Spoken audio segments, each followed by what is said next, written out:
নমস্কার বন্ধুরা, আজ অনেক দিন বাদে আপনাদের জন্য নিয়ে এসেছি পোস্তর বড়ার রেসিপি। পোস্তর বড়া খেতে আমরা কম বেশি সকলেই ভালোবাসি। আমি কিভাবে পোস্তর বড়াটা বানাই সেটাই আপনাদের সাথে আজকে শেয়ার করব। পোস্তটাকে প্রথমে বেটে নিয়েছি, কিন্তু পুরোপুরি মিহি করে বাটা চলবে না, একটু দানা থাকবে সেইভাবে বাটতে হবে।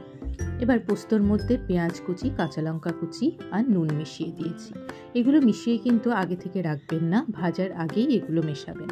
আর পোস্তর সাথে আমি এখানে কোনো রকম কোনো ময়দা বা কর্নফ্লাওয়ার কিচ্ছু মেশাইনি, এতে পোস্তর স্বাদ নষ্ট হয়ে যায়। পোস্তর মধ্যে আমি ডাইরেক্ট পেঁয়াজ কুচি, কাঁচা লঙ্কা কুচি আর নুন দিয়েছি।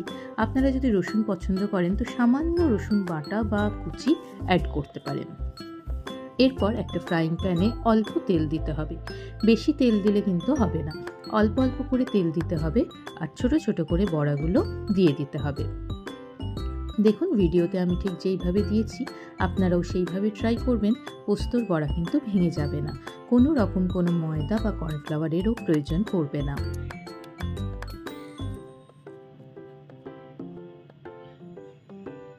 আশা করি আপনারা বুঝতে পেরেছেন যে কিভাবে শুধু পোস্ত দিয়ে বড়া বানানো যায়। বাড়িতে সবাই এইভাবে ট্রাই করবেন আর আমাকে কমেন্টস করে জানাবেন আপনাদের কেমন লাগলো। আশা করি এই রেসিপিটা আপনাদের কাজে লাগবে। বন্ধুদের সাথে আমার এই রেসিপিটা কিন্তু শেয়ার করবেন আর আমার চ্যানেলটা সাবস্ক্রাইব করতে ভুলবেন না। আজ এই পর্যন্তই, দেখা হবে আবার নেক্সট ভিডিওতে।